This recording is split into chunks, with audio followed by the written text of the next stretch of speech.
E depois do sucesso da manifestação de domingo, dia 15 de março de 2020, a esquerda e a isento-left passaram a dar botes com o bumbum nas redes sociais. A dona Tucaína Pascoal deu um piti lá na tribuna da Alesp. Teve também Dr. Miguel Reale Júnior querendo interditar o nosso querido presidente Birulabel.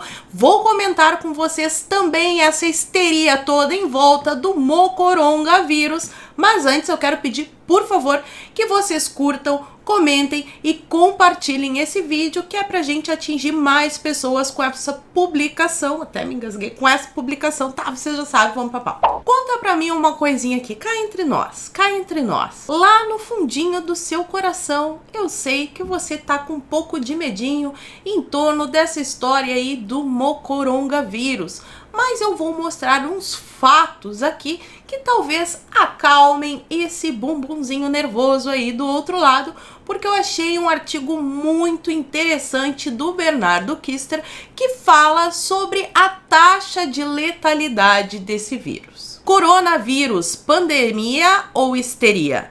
De acordo com o Centro Chinês de Controle e Prevenção de Doenças, se você tem entre 10 e 39 anos, suas chances de vir a morrer não passam de meros 0,2%. Agora, considere que você tem entre 60 e 69. Essas chances saltam incrivelmente para 3,6%. E se a vítima está acima de 80, a coisa se agrava para 14,8%.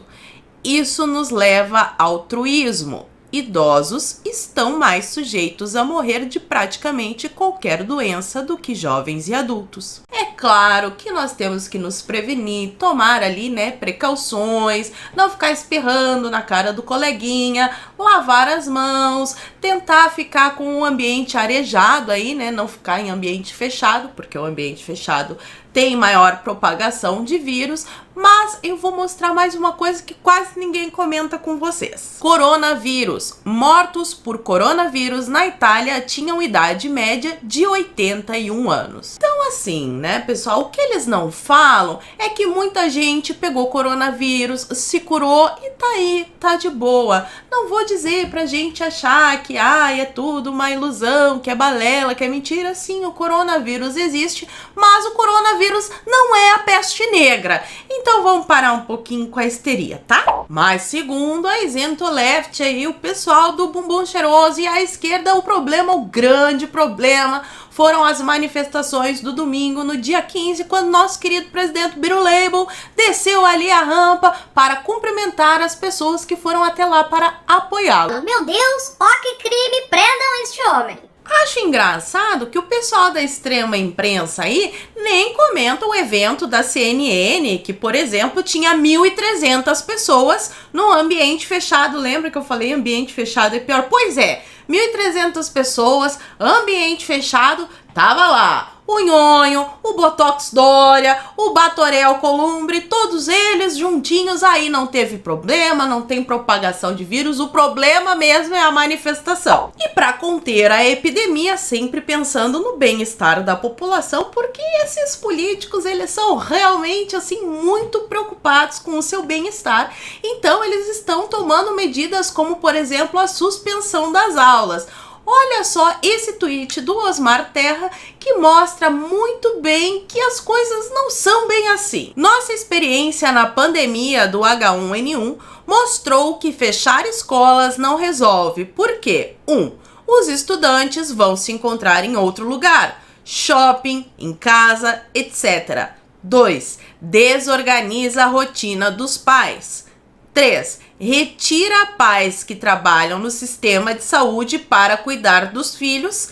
E 4. Aumenta contato de netos com avós. Então não se preocupem, não tem nada a ver com querer atrapalhar a economia, causar aí uma histeria coletiva, uma corrida ao supermercado, nada a ver com isso, para jogar a culpa no governo Bolsonaro, bem capaz. É sempre pensando no seu bem. Pode confiar, os nossos parlamentares são muito preocupados com o bem-estar da população. Por exemplo, vocês sabiam que aqui no Brasil, sim, no nosso país, morre de fome, uma morte lenta e que é muito fácil de solucionar, basta dar comida para a pessoa, não precisa inventar nenhuma vacina, nada. Pois é, de fome morre 17 pessoas por dia, são mais de 3.000 pessoas por ano, e isso todo ano morre aqui no Brasil. Enquanto isso, os nossos parlamentares, preocupados com a saúde e o bem-estar da população, ficam injetando milhões e milhões de reais em fundos eleitorais, em fundos partidários. E o senhor Nhonho, por exemplo, ele quer ser o mais preocupado com a saúde da população. E em 3 meses gastou aí 600 mil reais só de jatinho pra lá e pra cá, fora as outras despesas. É uma preocupação assim comovente. Não vou nem tocar aqui nos assuntos de malas de dinheiro, né? E Botafogos e listas de Odebrecht. Nem vamos chegar nesta parte. Hipocrisia que chama, né? E ontem, mais 2 pessoas resolveram se juntar ao coro do bote com o bumbum na internet. A primeira delas foi o doutor Miguel Reale Júnior. Presta atenção no que este cidadão anda dizendo. Miguel Reale Júnior defende que junta médica avalie sanidade mental de Bolsonaro. Um dos autores do pedido de impeachment contra a ex-presidente Dilma Rousseff, o jurista Miguel Reale Júnior, defendeu que o Ministério Público peça que o presidente Jair Bolsonaro seja submetido a uma junta médica para saber se ele teria sanidade mental para o exercício do cargo. E para fechar com chave de ouro este momento morteiro anal, nós temos Tucaína Pascoal dando piti na Lespe. Presta muita atenção. Esse senhor tem que sair da presidência da República. Deixa o Mourão, que entende de defesa. O nosso país está entrando numa guerra contra um inimigo invisível. Deixa o Mourão, que é treinado para defesa, conduzir a nação. Não tem mais justificativa. Como um homem que está possivelmente infectado vai para o meio da multidão? Como um homem que faz uma live na quinta e diz para não ter protestos, vai participar destes mesmos protestos e manda as deputadas, que são paus mandados dele, chamar o povo para a rua? Eu me arrependi do meu voto. As autoridades têm que se unir e pedir para ele se afastar. Nós não temos tempo para um processo de impeachment. Então, né, vocês acabaram de ouvir aí, a dona Tucaína Pascoal está propondo tirar Bolsonaro da cadeira da presidência, logo não dá nem tempo de esperar o impeachment. Isso não é golpe. Golpe é quando a população que elegeu o presidente vai às ruas se manifestar contra a palhaçada que o Nhonho está fazendo lá no Congresso. E a extrema imprensa já noticia: Ai, querem fechar o Congresso, querem fechar o Judiciário. Oh meu Deus. Acontece que não é nenhum crime a população se revoltar com a palhaçada que andam fazendo nesses outros 2 poderes.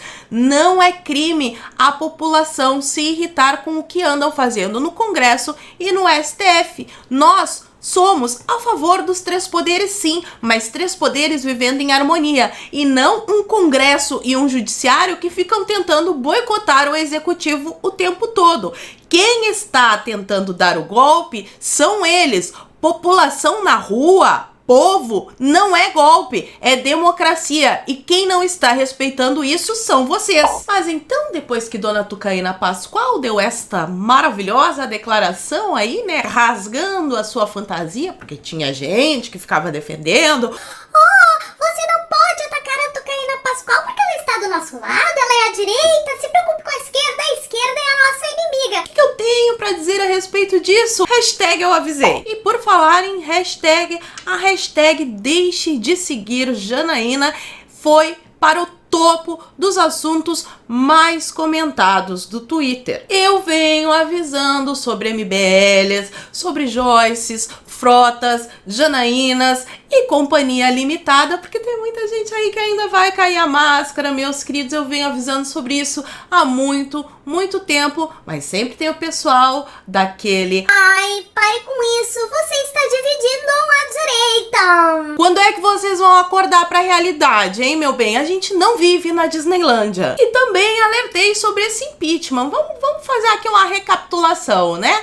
O ex-ministro do Fernando Henrique Cardoso, Miguel Reale Júnior, se junta com Tucaína Pascoal e o Hélio Bicudo, que foi um dos fundadores do PT, para pedir o impeachment de Dilma Rousseff. E esse impeachment, vale lembrar, que foi fatiado porque a dona Dilma Rousseff não perdeu os seus direitos políticos numa decisão inédita off the world, neste mundo, oh meu Deus! Qual a chance que tem de isso ser uma manobra para salvar o establishment? Eu fico pensando aqui, Olavo de Carvalho fala em 2015 a respeito disso. Janaína Pascoal disse que, para o pedido de impeachment, só encontrou ajuda de um homem de esquerda, porque havia recorrido a pessoas da direita e só encontrou gente que aprovava tortura, prisões ilegais, etc. Coisas que, fica subentendido, a esquerda jamais praticou nem aprovou. Dou 24 horas para que ela declare os nomes dessas pessoas e prove que são apologistas de tais ilegalidades. Caso contrário, serei obrigado a escrever que, na ânsia de beatificar a esquerda, ela inventa histórias difamatórias contra a direita, o que bastará para diagnosticar o seu pedido de impeachment como um truque inventado para salvar o Foro de São Paulo em troca do sacrifício de uma insignificância chamada Dilma Rousseff. Que coisa, né? E mesmo depois dessa declaração pavorosa, para dizer o mínimo, de Janaína Pascoal, teve deputada bolsonarista aí que foi para as redes sociais passar um pano e dizer que, apesar de todos os pesares, ainda admira Janaína Pascoal porque ela foi a heroína do impeachment. E essas traições que andaram acontecendo aí da eleição pra cá pegam algumas pessoas de surpresa que depois vão para as redes sociais chorar, oh, me arrependi, oh, como fulana mudou, mas as pessoas mais observadoras conseguem pegar nas sutilezas aqueles detalhezinhos que revelam que na verdade a pessoa é só mais um surfista da onda Bolsonaro e de conservador não tem nada. Esse ano, meus amigos, vai ter eleição de novo. As eleições municipais são sim muito importantes. Nós precisamos colocar conservadores nas câmaras dos vereadores e nas prefeituras da cidade. Cuidado para não cair de novo no conto do conservador liberal, porque nesse domingo mesmo eu vi por aí em manifestações pessoas que estavam subindo em caminhões com camisetinha do Brasil, dizendo que era Bolsonaro desde criança, mas tá ligada a Foro de São Paulo, né? Aqueles partidos maravilhosos que a gente já conhece. Abre os olhos, pelo amor de Jeová, meu querido, conversa aí com as pessoas ao teu redor, vamos se conscientizar, a gente não pode continuar colocando esses embusteiros no poder. E se amanhã faltar leitos para os idosos contaminados pelo coronavírus e o sistema de saúde colapsar, não foi por causa de uma manifestação no domingo onde as pessoas indignadas foram às ruas para gritar que não aguentam mais as chantagens do legislativo e do judiciário para cima do presidente. Se faltar leito, a culpa é de décadas de governos esquerdistas que desviaram dos cofres públicos milhões e milhões de reais, além de botar um bando de gente incompetente para administrar em troca de favorzinho. Coloca o fulaninho, fulaninho é o sobrinho da fulaninha, fulaninha carregou a bandeira na eleição, e é assim que se criou o caos no nosso país. O grande problema do nosso país não é o coronavírus, é o mocorongavírus, que faz as pessoas elegerem socialistas para governar o país. Isso sim mata muito. E eu termino este vídeo com as sábias palavras de Carlos Bolsonaro. Talvez as pessoas que foram às ruas enxergaram nas velhas raposas chantagistas, corruptas e conspiradoras uma ameaça maior ao futuro do país e das vidas de seus entes. O isentão nunca entenderá, porque ele sim está numa bolha muito distante da dura realidade do brasileiro comum.